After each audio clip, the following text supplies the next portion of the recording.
নবী আমার কয়েকটা জায়গাকে জান্নাতের ক্যারি বলেছেন, এটাকে একটা জান্নাতের ক্যারি বলেছেন। তোর সঙ্গে নবী বললেন, ওরে আমার সাহাবীরাম, ওই বাড়িটা দেখে নাও, যেই বাড়িতে স্বামী স্ত্রীতে মিল মহব্বতে আছে, যে বাড়িতে স্বামী স্ত্রীর প্রেম রয়েছে, সেটা হলো একটা জান্নাতের ক্যারি।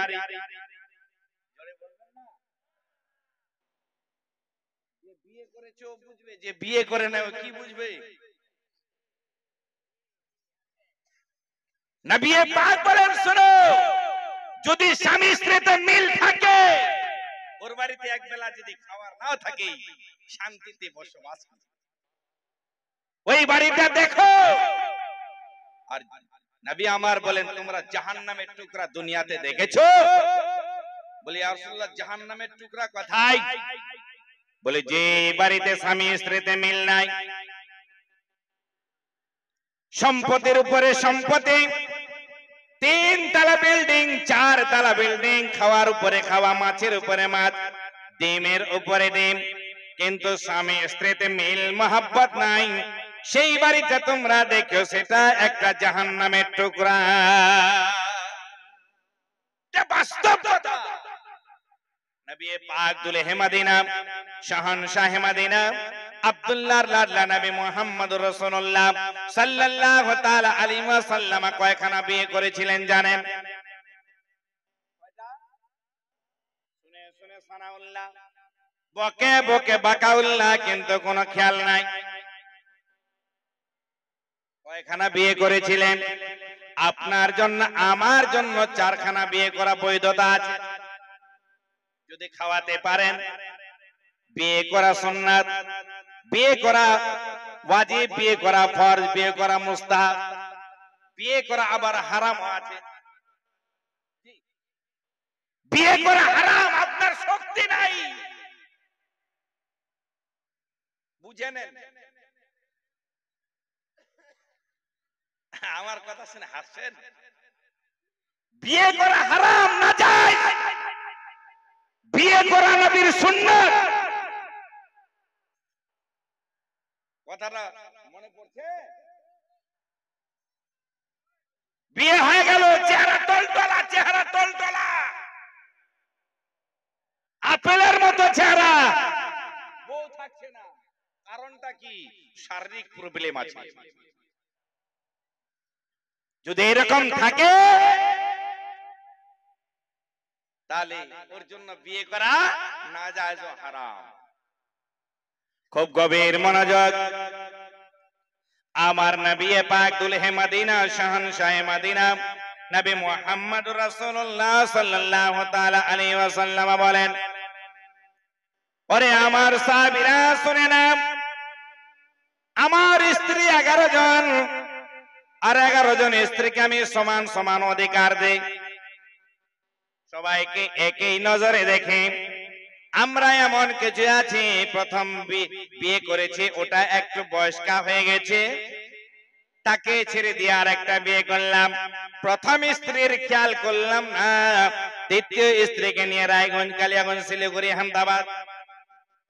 মুসলমান এমন যদি করেন, কাল কিয়ামতের ময়দানে আল্লাহর কাছে যাররা যাররা হিসাব দিতে হবে। একটি কথা আপনাদের না বললে পারি না, স্বামী স্ত্রীতে এক প্লেটে খাওয়া জায়েজ আছে, জায়েজ। স্বামী স্ত্রীতে এক প্লেটে যদি খায়, নবীর সুন্নাত আদা হয়ে যায়। আমার নবী কোথা থেকে এলেন? মায়েশা সিদ্দিকা বলেন, ইয়া রাসূলুল্লাহ, খাবার খান। খাবার খেতে বসলেন, আর একটাই প্লেটে নিয়েছেন। এক প্লেটে মা আয়েশা সিদ্দিকা রাদিয়াল্লাহু তাআলা আনহা, আর ওই প্লেটে আমার দো জাহানের সম্রাট, দো জাহানের বাদশা বিশ্ব নবী, আকাই নামদার দুলহে মদিনা, শাহনশাহে মদিনা, নবী মুহাম্মদুর রাসূলুল্লাহ সাল্লাল্লাহু তাআলা আলাইহি ওয়াসাল্লাম খেতে বসেছেন। মুসলমান গো, দেখতে পাওয়া যায় যে জায়গাটাতে আমার আপনার মায়েশা সিদ্দিকা রাদিয়াল্লাহু তাআলা আনহা ওই যে গিলাসটাতে জল পান করতেন, যেই জায়গাতে মুখটা লাগাতেন, ঠিক সেই জায়গাতে আমার নবী মুখটা লাগিয়ে জল পান করতেন। আবার ওই প্লেটে খেতে খেতে দেখতে পাওয়া যায় অর্ধেকটা মাংসের টুকরো মায়েশা খেলেন, অর্ধেকটা রেখে দিলেন, আর যেমনি রেখে দিয়েছেন ওই অর্ধেকটা মাংসের টুকরা নবী পাক সঙ্গে সঙ্গে খেয়ে নিলেন। মায়েশা বলেন, ইয়া রাসূলুল্লাহ, ইয়া হাবিবাল্লাহ, ইয়া নবী আল্লাহ, ওগো আল্লাহর হাবিব ও নবী তাবিব, আপনি এমন আমার সঙ্গে কেন করছেন? আপনি তো নূরুন আলা নূর। মায়েশার চোখে জল। নবী পাক আমার বলেন, মায়েশা চিন্তা করিও না রে আমার আয়েশা, চিন্তা করিস না। যেমন তোমার সঙ্গে আমি খেলাধুলা করছি, এইরকম কোন স্বামী যদি তার স্ত্রীর সঙ্গে খেলাধুলা করে এক প্লেটে খায়, আমার একটা সুন্নাতকে জিন্দা করবে, আর একটা সুন্নাতকে যে আদায় করবে 100টা শহীদের দরজা তার আমল নামাতে লিখে দেওয়া হবে। শুধু এটাই নয়, এটাই নয়, তার সঙ্গে বললেন আমার একটা সুন্নাতকে যে আদায় করবে, কাল কিয়ামতের ময়দানে ওই নওজওয়ানদের জন্য আমি নবী জামিনদার হয়ে গেলাম, তাদেরকে শাফাআত করে নিয়ে জান্নাতে যাব। ওই সময় আমার নবী মুস্কুরিয়ে দিলেন, বলে আয়েশা শুনে নাও। যেমনি মুস্কুরালেন, আমার নবীর মুখ থেকে নূরের আলোগুলো আকাশের দিকে চলে যায়। জোরে বলবেন না, আকাশের দিকে চলে যায়। কে যেন আওয়াজ দিয়ে বলে, ওরে আয়েশা, যেমন তুমি আজকে আমার নবীর সঙ্গে একই প্লেটে খাওয়া দাওয়া করছো, একই সঙ্গে খেলাধুলা করছো, কোন রমণী কোন নারী তার স্বামীর সঙ্গে যদি এমন ব্যবহার করতে পারে, কাল কিয়ামতের ময়দানে ওরে আয়েশা তোমার পিছনে জান্নাতে চলে যাবে। জোরে বলা যাবে? বন্ধুগণ, বাবাজি আমার, আমি আয়াতে কারিমা তেলাওয়াত করেছি, হুন্না লিবাসুল লাকুম ওয়া আনতুম লিবাসুল লাহুন্না। স্বামীর জন্য স্ত্রী লেবাস, স্ত্রীর জন্য স্বামী লেবাস। তার মানে এটা নয় আমার গায়ের গেঞ্জি উনি নাই, ওনার গায়ের ওড়না আমি নয়। দুটা মন যখন এক হয়ে যাবে, একসঙ্গে মিলে মহব্বতে থাকবে, এটারই নাম হলো পোশাক, এটারই নাম হলো লেবাস। লালন ফকির একটা গান গাইতো না, 80 তলায় শের হলে 40-এরই মন, 80 তলায় শের হলে 40-এরই মন, আর মনে মনে এক মন না হলে মিলে না ওজন। পাগল মন রে, মন কেন এত? এই যে দেখছেন ওখানে জাম লেগে গেছে, আমি আবেদন করব আপনারা আগে আসুন আর উঠা বসাটা কম করুন।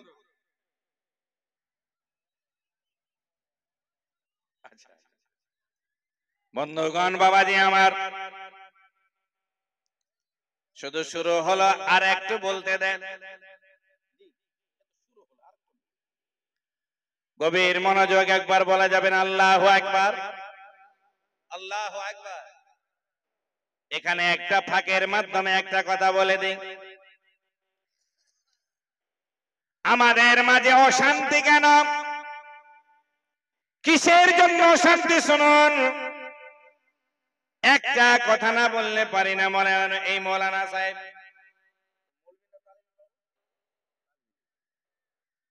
মনে করেন এই মৌলানা সাহেব, মৌলানা আনসার আলী সাহেব কিবলা, ইনি নতুন বিয়ে করলো, নতুন আজকে বিয়ে করলো, বিয়ে অনেকদিন আগে করছে, তার ব্যাপারে না আজকে করে বিয়ে করলো ইনি আজকে। করার পরে তিনি শরিয়ত বুঝেন, নবীর হাদিস বুঝেন, আর তিনি কি করলেন, ওদিকে চলছে খাওয়া দাওয়া, জিয়াফত চলছে, মুসলমান। ইন দি মেন টাইমে তিনি কি করলেন, তিনার স্ত্রীকে নিয়ে এক প্লেটে খেতে বসেছে। এক প্লেটে যদি খেতে বসে যায়, আর ওই সময় যদি একটা খালি ছোট্ট বাচ্চা দেখে নাই, না হলে কোনো মহিলা দেখে নাই, বলবে মৌলী সাহেবের ঢং ঢাং নাই, শ্বশুর ভসুর সবাই আছে, এই মৌলবিটা বড় বেয়াদব, এরকম একটা কুপ্রথা আছে কিনা, খুব খারাপ মন্তব্য করবে কিনা বলুন। কিন্তু মৌলবি জানেন নবী পাক বলেছেন এক প্লেটে খাও, এক প্লেটে তোমরা একসঙ্গে খাও, এতে বরকত হবে। একটা কথা বলে, আচ্ছা আমলদা, আপনি কোন সময় আপনার স্ত্রীর ঝুটো এটা খাইছেন? খাইছেন? বড় ধন্য লোক রে ভাই। মুই নাই খারে মাও, কথার কথা মনে করেন, মিথ্যা না, ঠিকই বলেছে। আপনারা খেয়েছেন, খুব কম মেজরিটি পার্সেন্ট। আমরা এরকম হব যে আমরা খাই না, কিন্তু স্ত্রী আছে স্বামীর এত ঝুটো খেয়ে নেয়। খায় কি খায় না? ওরা খেয়ে নেবে, কি নষ্ট করব, দিয়ে দিল, মুখে খেয়ে নিল। কিন্তু আমরা কম খাই। এই যে অভ্যাসটা, শুনুন, নবী পাক বললেন তোমরা স্বামী স্ত্রীতে রাতের অন্ধকারে খেলাধুলা করো। জোরে বলবেন না? খেলাধুলা যদি খালি 4-5 দিন স্ত্রী বেমারে থাকে, কিছু এরকম গর্দভ স্বামী আছে, তারা বলে আমি যদি জানতাম তোর বংশে এত বেমারি, তোকে বিয়ে করতাম। বলে কি বলে না? আর যদি একটা, দুটা, তিনটা, চারটা, পাঁচটা মেয়ে হয়ে গেছে, শফিকুল সাহেব ওই সময় বলছে একটা হলো না, তোর মুখটা দেখা যাবে না। বলেন বলে কি বলে না? আরে বেটা দিবে কে? আল্লাহ। বেটি দিবে কে? আল্লাহ। কাকে বেটাও দেয়, বেটিও দেয়। কাকে বেটা দেয় তো বেটি দেয় না, কাকে বেটি দেয় তো বেটা দেয়। আমার আপনার নয়, কিন্তু আপনি আমি কি করলাম? শুরু করে দিই। বলছে এটা কেমন? যদি জানতাম তোর বংশে খালি বেটি বেটি বেটি, তোকে বিয়ে করতাম না। বলে কি বলে না? না মুসলমান না, নিজের স্ত্রীর আপনি সাহায্য করুন। আর একটা কথা বলে দিন, আমার নবী পাক দুলহে মদিনা, শাহানশাহ মদিনা কথা থেকে আসতেন। আর মা আয়েশা যখন রান্না চাপিয়ে দিত, রান্নার সময় আমার নবী কখনো জল এনে দিতেন, কখনো লবণ এনে দিতেন, কখনো হলুদ এনে দিতেন, কখনো আবার তেল এনে দিতেন, আর বলতো আয়েশা ভালো করে রান্না করো। আমার নবীকে যখন এরকম দেখতেন, মা আয়েশা বলতো ইয়া রাসূলুল্লাহ, আপনি এমন কেন করছেন? আমার সঙ্গে আমি নিজে করে নেব। আমার নবী বলেন আয়েশা রে, যেমন তোমার সঙ্গে আজকে তোমার সহযোগিতায় আমি আছি, এরকম কোন পুরুষ যদি নিজের স্ত্রীর সহযোগিতা করে, কাল কিয়ামতের ময়দানে আমি নবী তার শাফাত করে জান্নাতে নিয়ে যাব। কয়জন করেছেন বলুন? নাই, আমাদের মধ্যে নাই। যদি খাওয়ার দেরি হয়েছে মার লাগিয়ে দেই। আমার নবী পাক এক যুদ্ধের ময়দানে চলে গেলেন, যুদ্ধের ময়দানে, সুবহানাল্লাহ বলুন না। সারাদিন যুদ্ধ হলো, রাতের বেলায় সব সাহাবে রাসূল ঘুমিয়ে গেছেন, আর ওই যুদ্ধের ময়দানে মা আয়েশা সঙ্গে ছিলেন। মা আয়েশাকে নিলেন, মা আয়েশার কাছে গেলেন, যাওয়ার পরে বলছে আয়েশা ওঠো, ও আয়েশা ওঠো ওঠো ওঠো। যেমনি বললেন মা আয়েশা উঠলো, উঠার পরে বলেন ইয়া রাসূলুল্লাহ, কেন ডাকলেন বলুন? বলে ওরে আয়েশা চলো, তুমি আর আমি 100 মিটার দৌড় দিয়ে দিই। 100 মিটার দৌড় শুরু হয়ে গেল। ওই সময় বাবা জান, মা আয়েশা বলেন ইয়া রাসূলুল্লাহ, যদি সাহাবীরা জেগে যায় আমাদেরকে দেখে নিবে।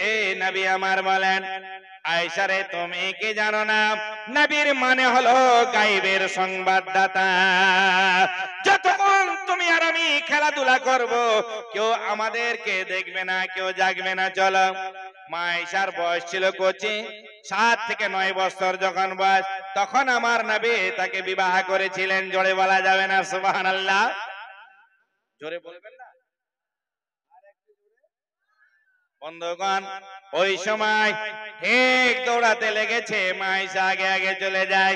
মায়েশার দৌড়টাকে ভালো লেগেছে, বলে আয়েশা আর একটু দৌড়াও, আর একটু দৌড়াও, আর একটু দৌড়াও। 100 মিটার কিংবা 200 মিটার দৌড় হয়ে গেল, ফার্স্ট হয়ে গেলেন মায়েশা। আসার পরে বললেন, ওরে আমার নবী পাক, আমার ইনামটা দিয়ে দিন, আমার পুরস্কারটা দিয়ে দিন। নবী চিন্তায় পড়ে গেলেন, আজকে আয়েশা আমাকে পিছনে রেখে দিয়েছে, আমাকে কিছু বলল না। ওই জামানার যদি কোন মহিলা এরকম দৌড় দিয়ে দেয়, আর দেওয়ার সময় সুবহানাল্লাহ, ইনি 50 টাকা দেওয়ার মানে কি ইনি বসে গেলেন? ভাগার চেষ্টা করবেন না, এরকম মাহফিল প্রতিদিন পাওয়া যাবে না। আমার পরে যিনি বক্তা শুনবেন, ওনার বক্তব্য অনেক এক মঞ্চে থাকি আমরা, মনে হয় শুনতেই থাকি, শুনতেই থাকি। যা প্রশ্ন করার করবেন, উত্তর পাবেন। আকীদা কি জিনিস, নবী কি জিনিস, সারা বিশ্বের গুগলটা মনে হয় তার মাথার ভিতরে মজুদ আছে। তিনি আসবেন আমার পরে, ভাগবেন না। জালসা শুনে শুনে বুঝতে পেরেছেন, মানুষ বিরক্ত হয়নি। যদি বিরক্ত হতো তাহলে এতগুলো লোক হতো না। এটা ভুল কথা যে জালসা এত কেন হবে, ওই জালসা এত কেন হবে, এটা কেন বলছেন, এটা কেন বলছেন যে জালসা এত কেন হবে, এটা কেন বলছেন না যে নামাজ কেন পড়ে না, ওটার দিকে নাই। রমজানের রোজা আসবে, বলছে লোকটা ভালো, খালি রোজাটা রাখে না। ভালো হলো, ও কিসের ভালো, বলে লোকটা ভালো, নামাজ পড়ে না। কোন ভালো লোক? খুব গভীর। 100 মিটার দৌড় দিয়ে দিলেন, এসে বলেন, ইয়া রাসূলুল্লাহ, আমার ইনাম দিয়ে দেন, পুরস্কারটা দিয়ে দেন। নবী আমার বললেন, আজকে নয় আয়েশা, অন্য দিন তোমাকে আমি পুরস্কারটা দিয়ে দেব। 7 দিন পরে ওই আরেক যুদ্ধে গেলেন। আপনি ডিকশনারি উঠাবেন, হাবিবুল্লাহর মানে কি আর খলিলুল্লাহর মানে কি? হাবিবুল্লাহর মানে হলো যেটা আমার নবী চায় সেটা আল্লাহ চায়, খলিলুল্লাহর মানে হলো যেটা আল্লাহ চায় সেটা খলিলুল্লাহ চায়। খুব গভীর মনোযোগ মুসলমান। 7 দিন পরে আবার দৌড় দিলেন। ওই দিন আয়েশা এত চেষ্টা করলেন, নবীর আগে যেতে পারলেন না, নবীর আগে যেতে পারলেন না, চেষ্টা করেও পিছনে রয়ে গেলেন। ওই দিন আমার নবী বলেন, আয়েশা রে, আজ থেকে 7 দিন হয়ে গেল, তোমার কাছে আমি ঋণী ছিলাম, ঋণী ছিলাম, ঋণী ছিলাম। আজকে সেটা তোমাকে আমি পরিশোধ করে দিলাম। এর থেকে নবী আমার কি বোঝাতে চাই, শুধু আপনি স্ত্রীকে মারিয়েন না, স্ত্রীকে গালিগালাজ করিয়েন না, স্ত্রীকে আপনি নিজের পায়ের জুতো মনে করবেন না। স্ত্রী হলো আপনার জীবনের অর্ধাঙ্গিনী, আপনার জীবন সঙ্গিনী, ও আমার মা খালা। তবে এটা ভেবে নিও না মৌলভী ইয়াকুব ওয়াজ করে চলে গেল। যেহেতু বলেন, একটা কথা আপনাকে আমি বলে দেই, যদি আমার কেউ কোনো দাদা, কোনো ভাই, কোনো কাকা বিমারি পড়ে যায়, ওই সময় আপনার স্ত্রী আপনার গাটা একটু মালিশ করে দেয় কি দেয় না? বলুন, দেয় কি দেয় না? মালিশ করে দেয়। কিন্তু এটা কি আপনি কখনো মনে করেছেন, আমার স্ত্রী যখন বিমারে পড়ে যাবে আমাকে তার গাটা মালিশ করতে হবে কি হবে না? আমার নবী পাক দুলহে মদিনা, শাহনশাহে মদিনা, আব্দুল্লাহর লাডলা নবী মুহাম্মদুর রাসূলুল্লাহ সাল্লাল্লাহু তাআলা আলাইহি ওয়াসাল্লাম, মায়েশা একবার বুখার হয়ে গেল, জ্বর হয়ে গেল। ওই সময় গিয়ে বলছে, ওরে আয়েশা, তোমার কি শরীরটা ব্যথা হয়েছে? বলে, হ্যাঁ ইয়া রাসূলুল্লাহ। আমার নবী গো মায়েশার শরীরটা মালিশ শুরু করলেন। জোরে বলুন না। আমরা করি খালি কামাই খাওয়ার ধান্দা, যদি খাওয়াটা না হয়, রাগ উঠে গেল চাঁদিতে, মারছে, খবরদার মারিয়েন না। শুধু আমি স্বামী হয়েছি এটা ঠিক, যে আমার স্বামীর পায়ের তলে স্ত্রীর জান্নাত, এটা ঠিক, কিন্তু এটা নয় যে আমি অকথ্য ভাবে তাকে মারতেই থাকবেন, মারতেই থাকবেন, এটা নয়। তাকে প্যার দেন, মহব্বত দেন। আপনার মহব্বতে তিনি তার বাবাকে ছেড়ে এসেছে, তার মাকে ছেড়ে এসেছে, তার জন্মভূমি জায়গাকে ছেড়ে এসেছে। হে মুসলমান, আপনার আমার উচিত হবে আমার স্ত্রীকে যথাসাধ্য যতটুকু মর্যাদা দেওয়ার ততটুকুই দিতে হবে। তা বলে আর একটা কথা এখানে কাট করে বলে দিই। কি কথা? স্ত্রীকে ভালোবাসতে গিয়ে মাকে ছেড়ে দিয়েন না। স্ত্রীকে ভালোবাসে, মাকে আর দেখতে পারে না, এটা কি ঠিক? আও বলেন না জি? এডুকেটেড হয়ে গেল, পড়াশোনা করছে এবং বাচ্চাকে পড়াচ্ছে, দেখা গেল ওর বাবা জন খেটে রিক্সা চালিয়ে দিন মজুরি খেটে তাকে পড়াশোনা করিয়ে চাকরি পেয়েছে, বাপটাকে দেখতে পারে না, মাটাকে দেখতে পায় না। ও চলে গেল কোথায়? রায়গঞ্জে একটা ঘর ভাড়া করে ওখানে থাকছে নিজের মা, আরে জনম দুঃখিনী মা, সেই মা ওনার বাড়িতে না খেয়ে থাকছে। বলুন কাল কিয়ামতের ময়দানে কি জবাব দিব? আপনি চিন্তা করেছেন? এ নারীরা শুনো, তোমরা যদি চাও মিনিটের মধ্যে তোমার স্বামীকে তুমি নামাজি বানিয়ে দিতে পারো, খুব নামাজি বানাতে পারি, কিন্তু তা করলেন না। আপনাকে আগে আর নিয়ে যাব না, ছোট্ট করে একটি কথা বলার পরে আমার বক্তব্যকে অন্যদিকে নিয়ে যাব। একবার নবীর প্রেমে বলা যাবে ইয়া রাসূলুল্লাহ, ইয়া হাবিবাল্লাহ, ইয়া নবী আল্লাহ। একবার বলুন না আল্লাহু আকবার। বন্ধুগণ, বাবাজি আমার, গভীর মনোযোগ, গভীর মনোযোগ। একবার মায়েশার ঘরে আমার নবী আরাম করছেন, আর হঠাৎ করে উম্মতের জন্য বেকার আর হয়ে গেলেন। নবী আমার এক পা দু পা করতে করতে করতে করতে মসজিদে নববীতে চলে গেলেন।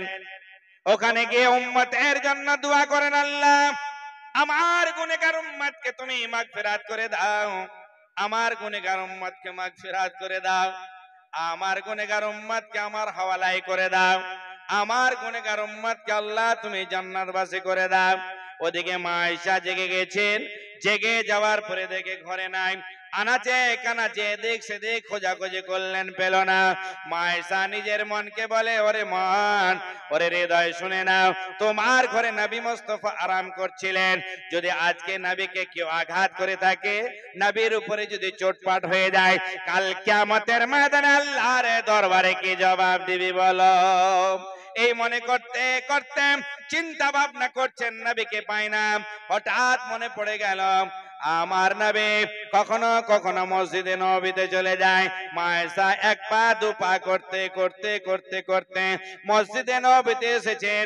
নবী আমার ঝরঝর করে কেঁদে কেঁদে দোয়া করছেন। দোয়া করতে করতে এক পর্যায়ে গিয়ে মা আয়েশা কানটা লাগিয়ে দিয়েছে।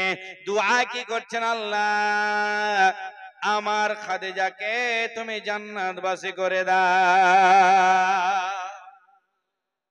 তার মানে এটা নয় নবীদের স্ত্রীরা জাহান্নামী, মাযাল্লাহ, আস্তাগফিরুল্লাহ, সবাই জান্নাতে, কিন্তু আমার নবী দোয়া কেন করলেন? যদি কেউ এরকম প্রথম স্ত্রী বিয়ে হয় আর প্রথম স্ত্রী মারা যায়, দ্বিতীয় স্ত্রী পেয়ে যাওয়ার পরে যেন প্রথম স্ত্রীকে ভুলে না যায়, এই শিক্ষাটা আমার নবী দিচ্ছিলেন। মা আয়েশা বাড়িতে চলে গেলেন।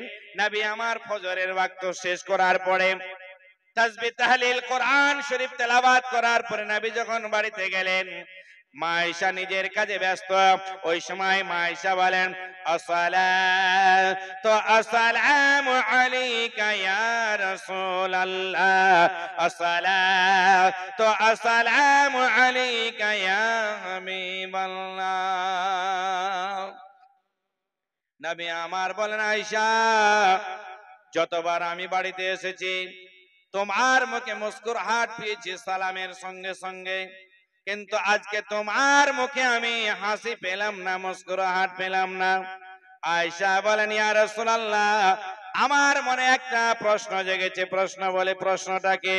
বলে, প্রশ্নটা হলো এই, নবী গো আমার, আপনি আমার বিছানায় ছিলেন, উঠে চলে গেলেন, আমি এদিক সেদিক খোঁজাখুঁজি করে পাইনি, পাগলিনী হয়ে গিয়েছিলাম। যখন মসজিদে নববীর দিকে গেলাম, দেখতে পাই আপনি উম্মতের জন্য দোয়া করেন। হঠাৎ করে আপনি মা খাদিজার জন্য দোয়া করলেন, একজনের জন্য দোয়া করলেন, বাকি জনের জন্য দোয়া নাই। ওই সময় আমার নবী কচি বালকের মতো ঝরঝর করে কান্না শুরু করলেন। এত কেঁদে যায় যার তুলনা দেওয়া যায় না। ওই সময় মা আয়েশা বলেন, ইয়া রাসূলুল্লাহ, আমি কি অন্যায় করলাম নাকি? আমার একটাই বিষয় জানার, আর অন্য কোনো মকসদ নাই। ও নবী গো, দয়া করে কান্নাকে বন্ধ করুন, না হলে আমাকে ক্ষমা করুন। ওই সময় বলতে লাগলেন, আয়েশা, তুমি জানো না আমার খাদিজা আমার জন্য কত কষ্ট করেছে, কি কষ্ট করেছে ইয়া রাসূলুল্লাহ।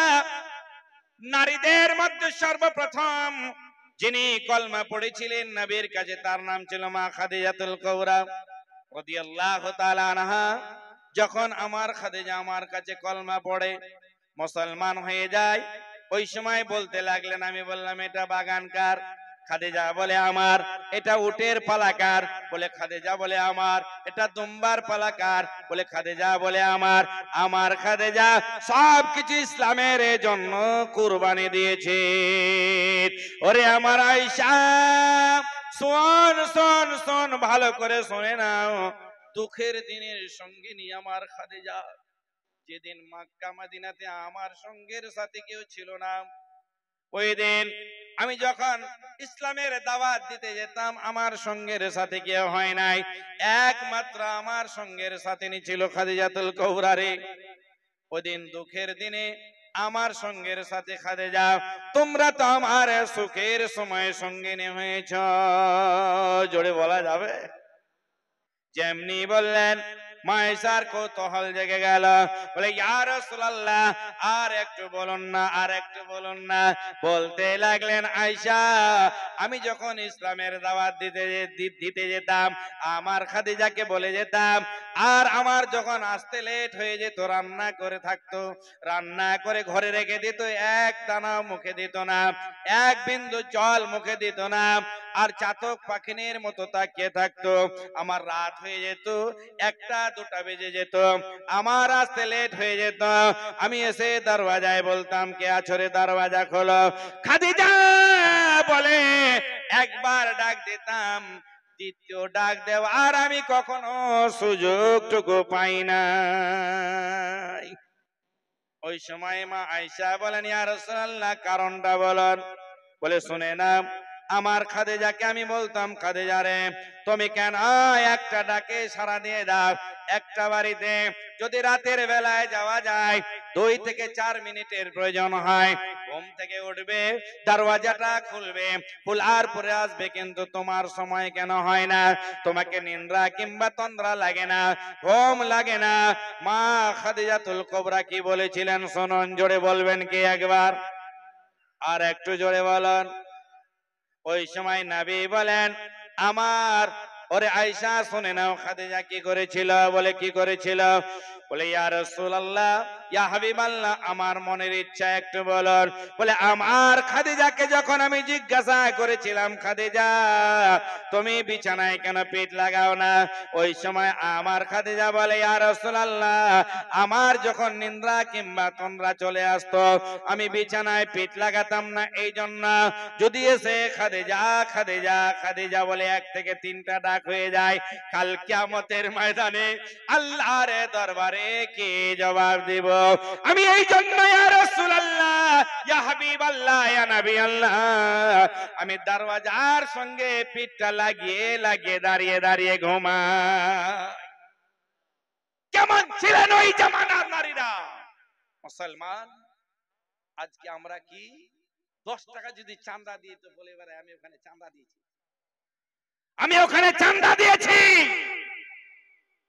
কিন্তু খাদিজা, আর একটা কথা শুনো আমার মা বোনেরা, এই ওয়াজটা সবাই করে না, আমার ইচ্ছা জাগলে এটা করে দেখি একটু।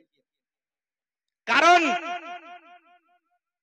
বাবার বাড়ি থেকে যদি 10 কাঠা জমি এনে দিয়েছে স্বামীকে, আর যদি স্বামীর কিছু না থাকে, চট করে একটা উলুনা দিয়ে বলে, তোমার কি ছিল? আমার বাবার রসে তোমার রস হয়েছে। এরকম বলে কি বলে না? এই কথাটা বলা যাবে না।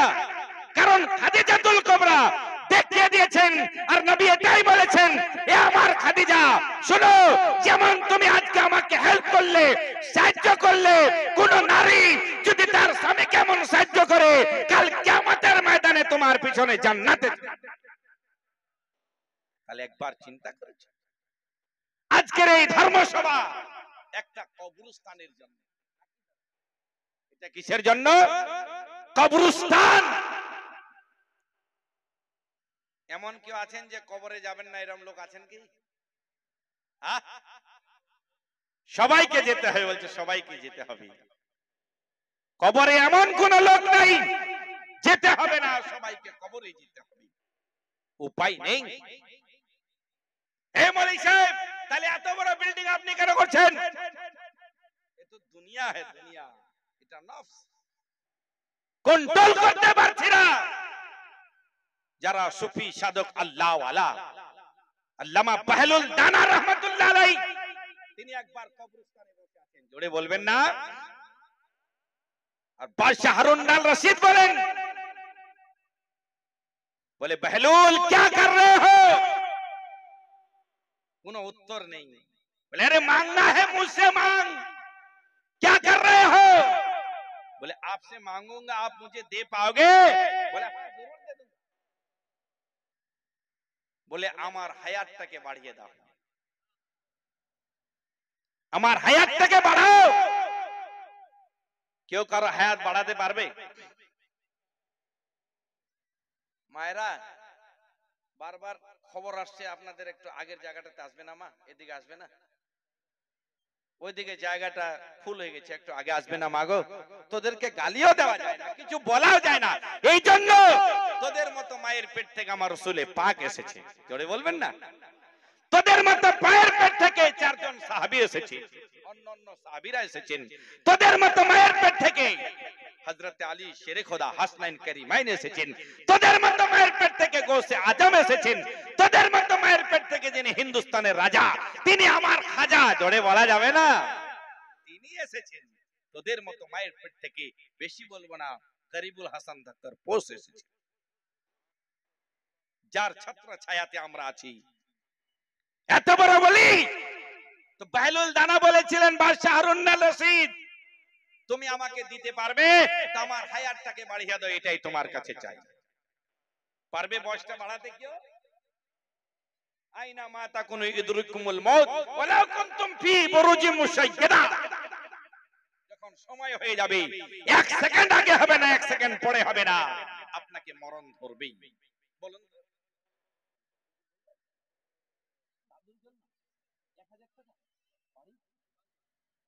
1000 টাকা। মকবুল আলী মহরুম, তিনার জন্য 1000 টাকা। একটা ছেলে দিয়েছেন 100 টাকা। একসঙ্গে এখনই দোয়াটা করব, আমার খালি কথাটা শুনে না, এখনই দোয়া করে দেব আমি, হাতেই থাকলো টাকাটা। খুব গভীর মনোযোগ। বলে এটা পারবো না, বলে দ্বিতীয়টা বলো যদি পারি। বলে দ্বিতীয়টা হলো এই, যেদিন মালিকুল মউত, যেদিন হযরত ইসরাইল আমার রূহ কবজ করতে আসবে, সেদিন তুমি আমার এই রূহটা যেন কবজ না করে তাকে বাধা দিয়ে দিও, এটাই চাই। বলে এটাও পারবো না। বলে তৃতীয় নম্বর, বলে তৃতীয় নম্বর ওই জিনিস, কাল কিয়ামতের ময়দান হবে, আল্লাহর দরবার হবে, বাপ বেটার হবে না, বেটা বাপের হবে না, মা বেটির হবে না, কেউ কারো হবে না। ওই দিন আমার পরিবর্তে আমার হিসাবটা আপনি দিয়ে দেবেন, এটাই চাই। বাদশাহ হারুন আল রশিদ বললেন, না না, তিনটাই পারবো না। কচি বালকের মতো ঝরঝর করে কান্না শুরু করলেন আর বলতে লাগলেন, তুমি এত বড় আল্লাহ ওয়ালা রে, আমি তোমাকে চিনতে পারিনি। বাহলুল দানা রহমাতুল্লাহ আলাইহি কবরস্থানে বসে আছেন। একজন সাথী বলেন, ও বাহলুল, এখানে কি করছো বলো? বলে আমি যারা কবরবাসী তাদের সঙ্গে দোস্তি করছি, বন্ধুত্ব করছি। বলে কেন, দুনিয়ার মানুষের সঙ্গে বন্ধুত্ব কেন নাই? বলে দুনিয়ার মানুষের সঙ্গে বন্ধুত্ব করলে মুখের সামনে তারিফ করবে, পিছনে গিয়ে গীবত করবে। কিন্তু কবরবাসীদের সঙ্গে যদি আমি দোস্তি করে নিই, এরা কোনোদিন আমার বদনামি করবে না। সেই কবরে যেতে হবে মুসলমান, কবরস্থানকে ঘেরাও করতে হবে। যেই জায়গাটা হলো আমাদের আসল জায়গা, যে জায়গাতে আমাকে আপনাকে গিয়ে থাকতে হবে, সেই জায়গার জন্য একটা লোকের কাছে চাই বেশি নাই।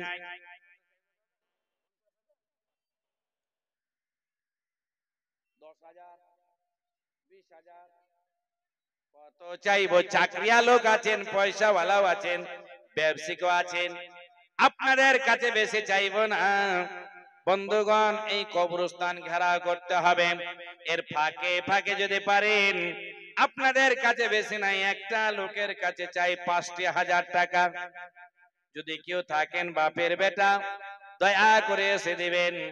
আর এখানে আমার ভাই একজন মকবুল হোসেন, যিনি মরহুম দুনিয়া ছেড়ে চলে গেছেন, তিনার নামে তিনি 1,000 টাকার একজন ভাই আমার 100 টাকা দান করেছেন। আল্লাহ যেন ওই মরহুম মকবুল সাহেবকে মাগফিরাতে করে জান্নাতবাসী করে দেয়, জান্নাতের হাওয়া দেয়, জান্নাতের খাওয়া দেয়, জান্নাতের মেওয়া দেয়, জাহান্নামের দরওয়াজাকে বন্ধ করে দেয়। আমিন বাহাক লা ইলাহা ইল্লাল্লাহ। 5,000 টাকা যদি কেউ থাকে দিতে পারেন একটা কবরস্থানের জন্য। আমি তো আপনাদের কাছে 20,000 টাকা চাওয়ার ইচ্ছা ছিল, কিন্তু পরিস্থিতি দেখছি ওই রকম। যদি ইচ্ছা করে তাকে 15,000 দিতে পারেন, 20,000 দিতে পারেন, 11,000 দিতে পারেন, তবে আমার যেটা কহনা ওটা হলো 5,000।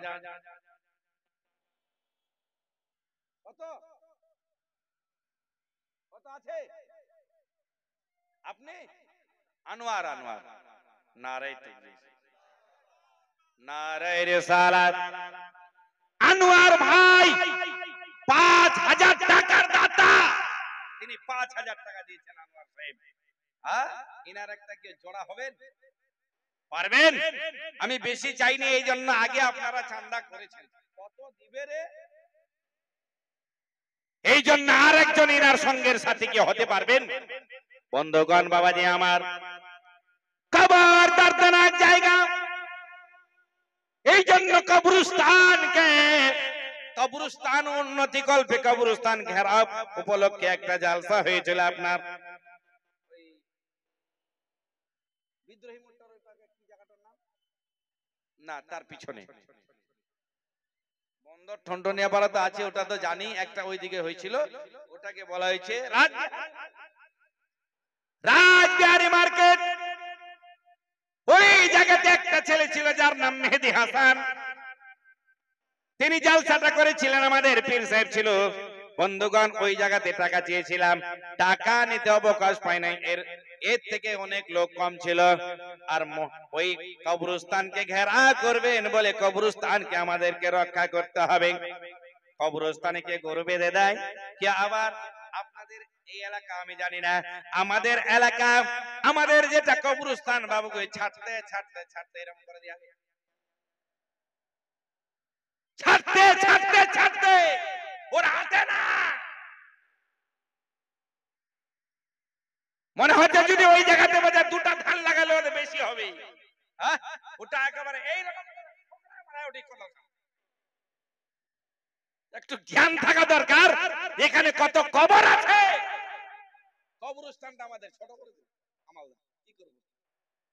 ওই কবরকে, কবরস্থানকে রক্ষা করতে হবে। আর কি একজন আছেন 5,000 টাকা আনোয়ার সাহেব দিয়েছেন, 5,000 টাকা। আর একজন পারবেন? অবশ্যই পারবেন। আমার মা খালা শুনে যাও, রাতের বেলা তোদের জন্য স্পেশাল ভাবে ওয়াজ শুরু করেছি। মা, যেটা তোমাদেরকে আমি বলে যাই ওটার উপরে আমল করবে বটে, তবে এটা নাই তোমাদের তারিফ করাতে এক জায়গাতে এই জালসাটা করার পরে তারপরে যেন আমার উপরে বিপদ। দক্ষিণ দিনাজপুর একজন এসে বলছে, মৌলী সাহেব কালকে আপনি এটা কোন ওয়াজ করলেন? রাত্রে বেলা আমার স্ত্রী বলছে আমার পাটা চেপে দাও। ই কোন জ্বালা রে? একজন মহিলা 200 টাকা। আমি বললাম, মায়েরা শোনো, নবী এটা করেছেন, যদি ইচ্ছা করে তোমার স্বামী তোমাকে দেয় আলহামদুলিল্লাহ, সুন্নাত আদা করবে, তবে এটা নয় তুমি জবরদস্তি তাকে করা। 200 টাকা একটা মহিলা দান করলেন, কেউ 5000 টাকা দেওয়ার মতো আছেন, শুনুন না, আপনাকে না বললে পারি না, একবার মহাব্বতে বলুন আল্লাহু আকবার, আর একটু জোরে বলুন আল্লাহু আকবার। বন্ধুগণ, বাবাজি আমার, নারীরা যদি চায়, এদের মতে একজন নারী ছিলেন যার নাম রাবিয়া বাশারী, যার তুলনা দেওয়া যায় না। কিছুদিন আগে একটা ছেলে আমাদের কেরল থেকে হজ করতে গেল না, তার নাম কি ছিল দাদা? শিহাব চতু। কয়দিন আগে আমার দক্ষিণ দিনাজপুরে আসলো, চোপড়াতে আসলো, কথায় কথায় ঘুরে বেড়ালো। আমরা হাইলাইট করে দিলাম, করেছে তো হবে, এতে কোনো সন্দেহ নাই। কিন্তু শুনুন, একজন মহিলা যার নাম রাবিয়া বাশারী, তিনি পায়ে হজ করতেন, কিন্তু এক কদম আগে বাড়াতেন, 2 রাকাতে করে নফল নামাজ আদা করতেন। জোরে বলেন না, এক কদম আগে দেয়, 2 রাকাত করে নফল নামাজ আদা করে। তাহলে তিনার ভিতরে কেমন ছিল? যাচ্ছেন হজ করতে, একবারের ঘটনা, রাবিয়া বাশারী চলে যায়, গাধার পৃষ্ঠে, খচ্চরের পৃষ্ঠে উঠেছেন, যাবে হজ করতে। মুসলমান রাস্তার ধারে, রাস্তাতে গিয়ে তার গাধাটা মারা গেল, তার গাধা মারা গেল। আওয়াজ ভেসে আসলো, রাবিয়া চিন্তা করিস না, ইশারা করে বল কুম্বে ইজনিল্লাহ, এই মুহূর্তে গাধা জিন্দা হয়ে যাবে। কেমন ছিলেন তিনি আল্লাহ ওয়ালি। আজকে একটা কথা বলি, আমাদের মাঝে পীর সাহেব আছে, যখনই পীর সাহেব চলে আসলো, বোতলের লাইন লাগিয়ে গেল, বোতল খালি ফুকেন ফুকেন ফুকেন ফুকেন।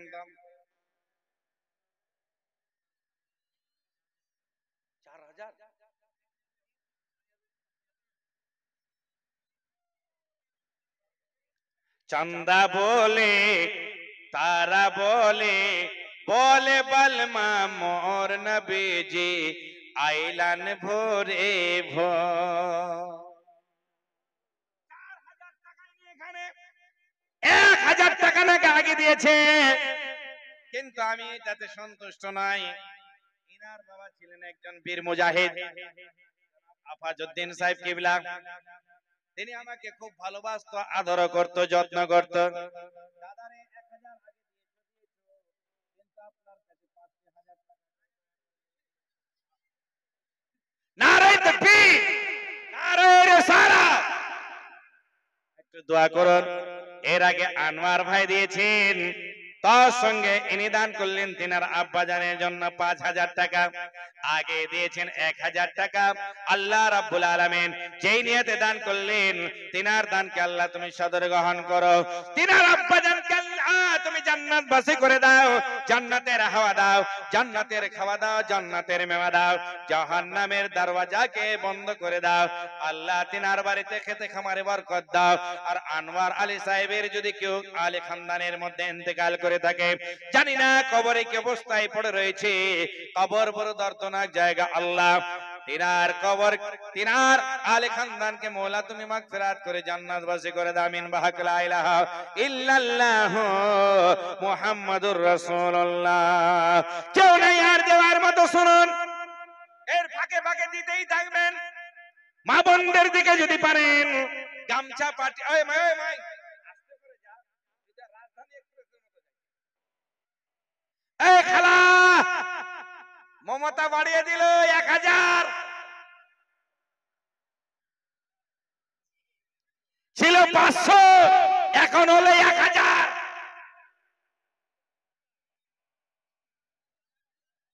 যত দিবি তত বাড়বে। আর আল্লাহ বলেন মান জাবিল হাসানাতে ফালাহু আশরু আমসালহা, যদি কি 1 টাকা দান করে আল্লাহ 1 এর পরিবর্তে তাকে 10 দেয়। জোরে বলুন না, আর একটু জোরে। আপনি এখন কিছু দান করুন, আর মা বোনদেরকে একটা শিক্ষিতা মেয়েকে পাঠান, খাতা কলম নিয়ে তারা যেন 1 ব্যাগ করে সিমেন্ট লেখায়। দেখবেন কমপক্ষে 50 ব্যাগ সিমেন্ট হবে। গভীর মনোযোগ। জানি না, দিয়ে দিয়েছে টাকা। এটাই হল দান। সুবহানাল্লাহ। 100 টাকা তো আছে। খুব গভীর মনোযোগ। রাবিয়া বসরি সম্পর্কে বলতে চলেছিলাম, কিন্তু তার আগে আর একটা কলাম দেখতে চাই বন্ধুরে। 5,000 টাকা যদি কারো কাছে তাকে দেন, ওই যে লোকটা ঘুরছে বিশাল বড় পয়সাওয়ালা, ওই যে আপনাকে বলছি, আপনি কম হলো 25,000 টাকা দেন, পয়সার শেষ নাই। লোকটা এত উদারতা, এত টাকা দান করে প্রতিটা জালসাতে। খুব গভীর মনোযোগ। রাবিয়া বসরি আসছেন, এক কদম আগে বাড়ায়, 2 রাকাত করে নামাজ আদা করে। তিনি রাস্তায় আছেন, তবুও নামাজ আদা করতে বলেন।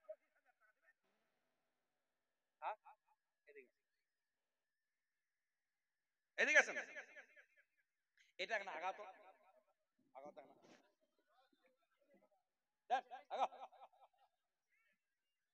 যাই হোক 10,000 টাকা বলেছেন।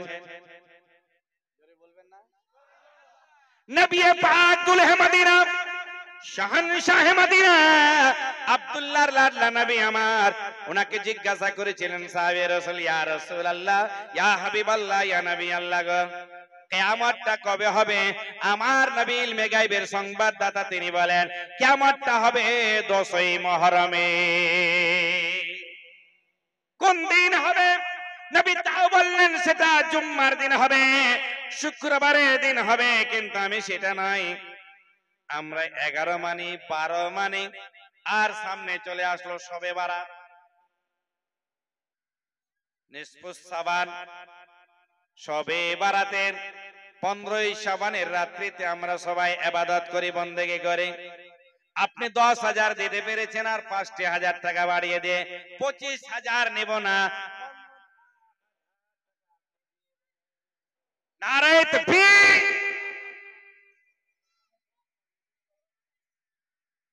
নারায়ে তাকবীর, নারায়ে, আয় মৌলভী সাহেব উপর আইয়ে, নারায়ে রিসালাত, নারায়ে হায়দারি।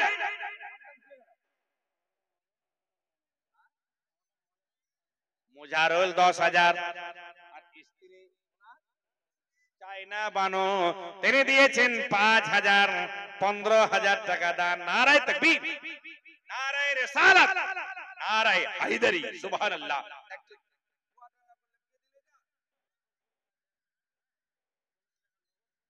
জাফর ফরিদ কোথায়? জাফর ফরিদ জায়গার নাম না বললে কি করে খুঁজে পাবেন? তিনি দিয়েছেন 5,000 টাকা, 1,500 টাকা নগদ, আর বাকিটা তিনি পরে দিবেন।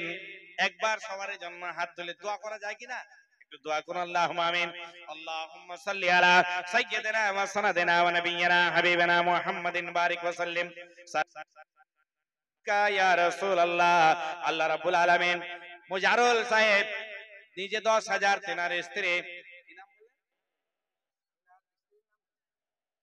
খাতুন আর জাফর ফরিদ দিয়েছেন 5,000। মওলা যেই নিয়তে দান করলেন, তিনাদের দান আল্লাহ তুমি সদরে গ্রহণ করো। তিনাদের আলী খানদানের মধ্যে যারা ইন্তেকাল করেছেন, জানি না কবরে কি অবস্থায় পড়ে রয়েছেন, যদি কোন রকমের আযাব হয়ে থাকে, আকা মওলার সদকায়ে মার্জনা করে দামিন বাহাকুল লা ইলাহা ইল্লাল্লাহ মুহাম্মাদুর রাসূলুল্লাহ। জোরে বলা যাবে একবার সুবহানাল্লাহ। সামিয়া শ্বশুরের নামে দান করলেন 150 খানা টাকা, যেই নিয়তে দান করলেন, আল্লাহ তিনার দানকে সদরে গ্রহণ করো। ভাইজান আমার কেউ আছেন, রাবিয়া বসরির কথা শুনুন, আর চান্দা দিতেই থাকুন। 5,000, 10,000, 15,000, 20,000, 1,000, 2,000, 500, যে যতটা পারবেন দান করলে আপনাদের কমে হবে না, কমে হবে না। একবার গভীর মনোযোগ দিয়ে কথাটা শুনবেন। ওই সময় হযরত রাবিয়া বসরি আসতে লেট হয়ে যায়। একজন আল্লাহওয়ালা, যার নাম ইব্রাহিম বিন আদহাম রাদিয়াল্লাহু তাআলা আনহু, তিনি আসছেন হজ করতে। কাবাকে দেখছেন, সেই জায়গাতে কাবা নাই, কাবাকে খোঁজ করে পাওয়া যায় না।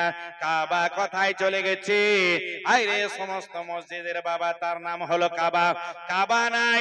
ইব্রাহিম বিন আদহাম চক্ষুদয় ভালো করে পরিষ্কার করে দেখেন, কাবাকে সেখানে পাওয়া যায় না। কিছুক্ষণ পরে কাবা চলে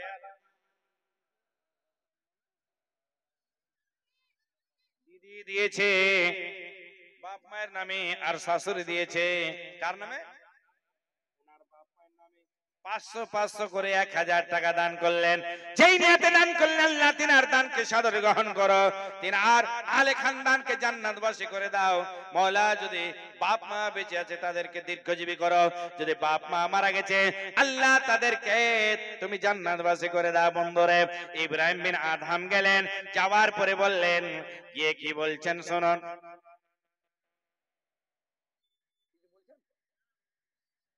আসেন, স্টেজ আসেন। কাবা চলে এলো। ইব্রাহিম বিন আদহাম বলে, কাবা তুমি কোথায় চলে গিয়েছিলে বলো?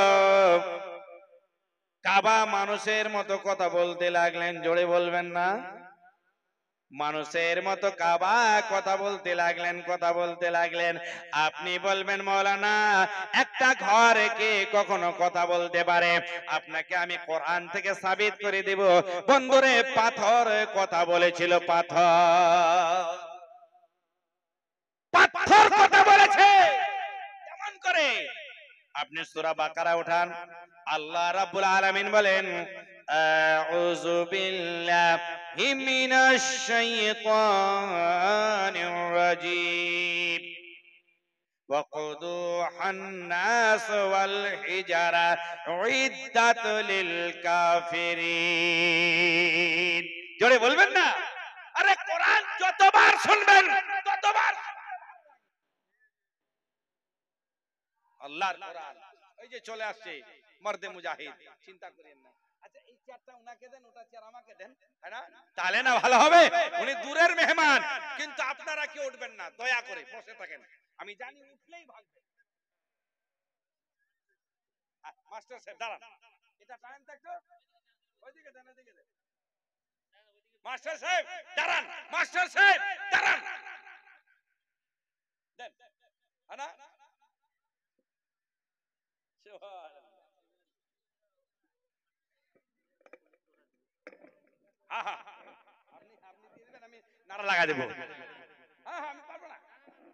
সুবহানাল্লাহ।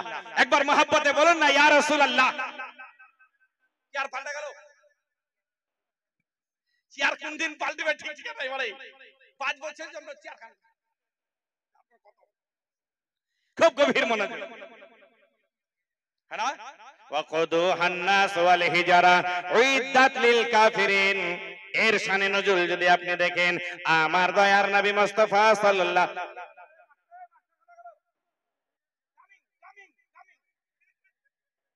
মাস্টার চলে গেল রে। সুবহানাল্লাহ, নারে তাকবীর, নারে রিসালাত। মাস্টার সাহেব 11,000 টাকা এই মুসাফা করেন, দয়া করে এরকম করেন না। আসেন, এখন তো নতুন করে 5,000 দিয়েছেন, এখন আরেকটু বাড়াবেন না, আর দিবেন। আচ্ছা, আপনার 7,786 টাকা। নারে তাকবীর, নারে তাকবীর, নারে রিসালাত, নারে হায়দারি। ঠিক আছে, নারে তাকবীর, নারে রিসালাত। মুফতি সাহেব কিবলা, মুফতি সাহেব কিবলা, আল্লামা মাওলানা মুফতি আহমদ রেজা সমদানি সাহেব, আল্লামা মাওলানা আহমদ রেজা সমদানি সাহেব তিনি আসছেন। আপনারা কেউ উঠবেন না, আপনাদেরকে আবেদন করছি, আপনারা কেউ উঠবেন না। আমি উঠবো, এই জন্য যে উনি আসছেন তো আমাকে তো উঠতেই হবে। আপনারা কেউ উঠবেন না, এই জন্য আমি জানি আপনারা উঠলেন, ওই এলাকার নাই। নারে তাকবীর।